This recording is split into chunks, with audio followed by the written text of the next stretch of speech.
اس کے سربراہ کے ہیلی کاپٹر پر بیٹھ کر، یہ وہی ہیلی کاپٹر ہے جہاں پر عمران خان صاحب بیٹھ کر پاکستان بھر میں نواز شریف کے خلاف ہی دورے کیا کرتے تھے، نواز شریف کے خلاف ہی جو ہے وہ تقریریں کیا کرتے تھے. آج تقریر کرنے کے لیے نواز شریف جس ہیلی کاپٹر پر پہنچتے ہیں مینار پاکستان، وہ ہیلی کاپٹر بھی انہی جہانگیر ترین صاحب کا تھا. ہیلی کاپٹر سے اترتے ہی کمشنر لاہور نواز شریف کا استقبال کرتے ہیں اور سی سی پی او لاہور جو ہے وہ نواز شریف کو سلوٹ ٹھوکتے ہیں، اور اس کی ویڈیو جناب سوشل میڈیا پر وائرل ہے اور بہت ہی زیادہ مرچیں لگانے کے لیے کافی ہے یہ اتنی ہی ویڈیو. البتہ نواز شریف صاحب کی آمد کے بعد جو سٹیج کے اوپر ایک جذباتی ماحول دیکھنے کو آیا وہ بھی بہت ہی زیادہ ہارٹ ٹچنگ تھا، اور نواز شریف کے خطاب کا آغاز تو بہت ہی زیادہ دلچسپ تھا، کیونکہ نواز شریف صاحب نے اسی نقطے جس کا میں نے آپ سے گفتگو کے آغاز میں ذکر کیا، اپنی تقریر کا آغاز بھی انہی الفاظ سے لیکن شاعرانہ انداز میں کیا، یہ کہتے ہوئے کہاں سے چھیڑوں فسانہ کہاں تمام کروں، ذرا نظر جو ملے پھر انہیں سلام کروں. یعنی انہوں نے اسی بات کا ذکر کیا کہ جناب کہاں سے آغاز کروں، یہ کچھ بتائیں، اور پھر انہوں نے مجھے کیوں نکالا سے آغاز کیا، اور پھر انہوں نے بتایا کہ مجھے کیوں نکالا گیا. جلسے کے اندر ماضی میں اپنی حکومت کی کارکردگی، پیٹرول کتنے روپے لیٹر تھا، بجلی کتنے روپے یونٹ تھی، اور پھر آج کے ساتھ اس کا تقابلی جائزہ لیتے ہوئے نواز شریف نے تو جیب سے بل بھی نکال لیے. اور اس کے بعد اس وقت لوگ تلاش کر رہے ہیں کہ جناب یہ سعید اور نصر اللہ صاحب کون ہے. میں تو یہ سوچ رہا تھا کہ یہ سعید صاحب جن کا انہوں نے بل نکالا اپنے محترم سعید چودھری صاحب تو نہیں، کہ پتہ چلے کہ سعید چودھری صاحب کا ہی بل بجلی کا نکال کے نواز شریف صاحب لہرا رہے ہوں، اور چودھری صاحب اپنے ویلاگ میں سعید چودھری صاحب اس بات کا اظہار کر رہے ہوں. دیکھیا نا پھر میاں صاحب نے آخر کار سعید دی گلی منی نا، اور اپنا یوں کر کے انہوں نے دکھایا، اور پتہ چلا کہ جناب سعید چودھری صاحب نے اپنا بابا آج اونچا کر لیا ہے. اینی ویز خطاب کے اندر نواز شریف کے جو نکات تھے وہ یقینی طور پر بہت ہی زیادہ اہمیت کے حامل ہیں، کیونکہ انہوں نے اس بات کا ذکر کیا ہے، اور میرا یہ خیال ہے کہ ان کا یہ کہنا ہے کہ وہ کون ہے جس نے جو ہر مرتبہ ہمیں اقتدار سے نکال دیتا ہے. ہم آتے تو عوام کی ووٹوں سے ہیں، عوام ہی ہمیں منتخب کر کے اقتدار کے ایوانوں تک بھیجتے ہیں، لیکن وہ کون ہے جو کبھی ہمیں طاقت کے زور پر اور کبھی ہمیں عدالتی فیصلوں کے زور پر اقتدار سے الگ کر دیتا ہے. اور میرا یہ خیال ہے کہ اشارہ اسی سمت تھا جس پر نواز شریف نے 17 سپٹمبر کو مسلم لیگ نون کے ورکرز کنونشن میں گفتگو کرتے ہوئے اظہار کیا تھا. اس کا مطلب یہ ہے کہ نواز شریف صاحب کا جو انداز تخاطب ہے وہ بھی وہی تھا اور ان کا مخاطب بھی وہی تھا. البتہ الفاظ کے چناؤ میں نواز شریف صاحب کی طرف سے اچھی خاصی احتیاط کو برتا گیا، اور پھر ان کا یہ کہنا تھا کہ جناب ہم آتے ہیں اور آ کر دن رات ایک کرتے ہیں، ملک کو بناتے ہیں، پاکستان کو سنوارتے ہیں،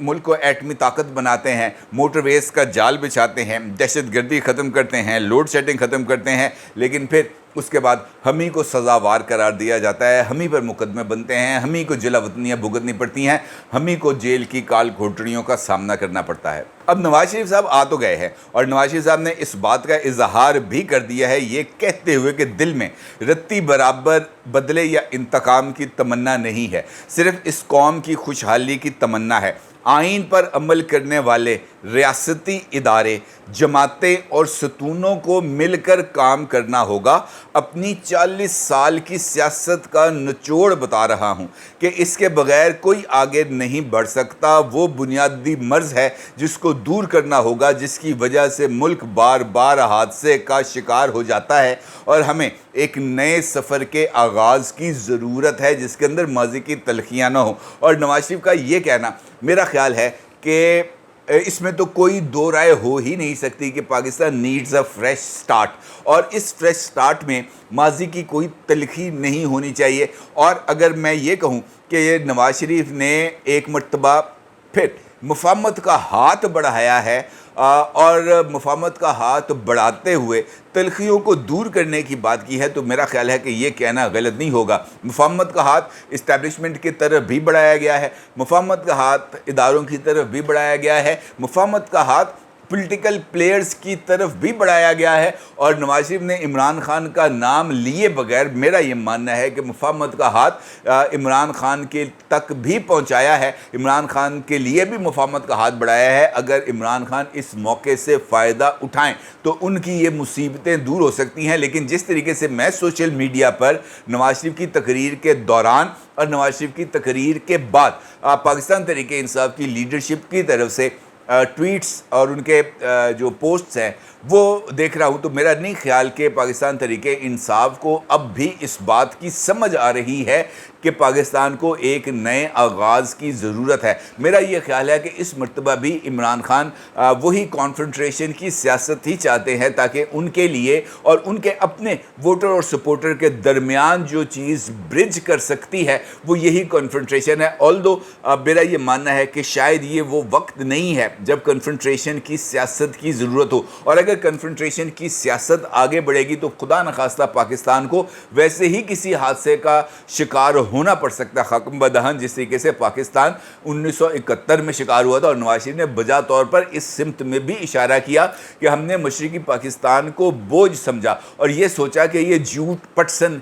پیدا کر سکتے ہیں، اس کے علاوہ اور کچھ نہیں۔ اور آپ آج اندازہ لگائیں کہ وہ بوجھ جس کو ہم نے اتار پھینکا تھا یہ سوچتے ہوئے کہ یہ ہمارے کس کام پہ نہیں ہے، آج وہ ہم سے کتنا آگے بڑھ چکے ہیں۔ اس کا مطلب یہ ہے کہ نواز شریف نے مرض کی نشاندہی بھی کی ہے، مرض کی تشخیص بھی کی ہے، اور علاج کے بارے میں بھی ریکمنڈیشن دی ہیں۔ آگے مختاروں کی مرضی ہے کہ وہ اس کو مانتے ہیں یا نہیں مانتے، اس علاج پر آنا ہے یا نہیں آنا، کیونکہ آج کریں یا کل کریں، اس آپریشن کے بغیر پاکستان کی مشکلات کا حل ممکن نہیں ہے۔ چارٹر آف ڈیموکریسی کیا گیا تھا پاکستان مسلم لیگ نواز اور پاکستان پیپلز پارٹی کے درمیان، نواز شریف اور محترمہ بے نظیر بھٹو کے خلاف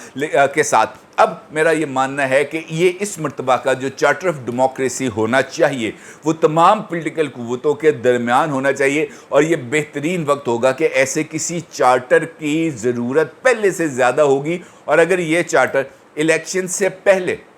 تیار ہو جائے، الیکشن سے پہلے منظور ہو جائے اور تمام پولیٹیکل سٹیک ہولڈرز اس چارٹر کے سگنیٹری بن کر اس پر پیرا دیں، تو میرا نہیں خیال کہ ہمارا یہ جو دور ہے، یہ جو ابتلا کا دور ہے، یہ ختم ہو سکتا ہے۔ لیکن اس کے لیے فریش سٹارٹ کرنے کی ضرورت ہے۔ نواز شریف تیار ہیں، کیا عمران خان اس فریش سٹارٹ کے لیے اپنا ہاتھ آگے بڑھائیں گے؟ یہ ایک بہت امپورٹنٹ سوال ہے، بہت بڑا سوال ہے، جس کا فوری طور پر میرے پاس تو جواب نہیں ہے۔ اگر آپ کے پاس اس کا جواب ہو تو کامنٹس میں ضرور آگاہ کیجیے گا، اپنی رائے کا ضرور اظہار کیجیے گا۔ آپ کا بہت شکریہ، اللہ حافظ۔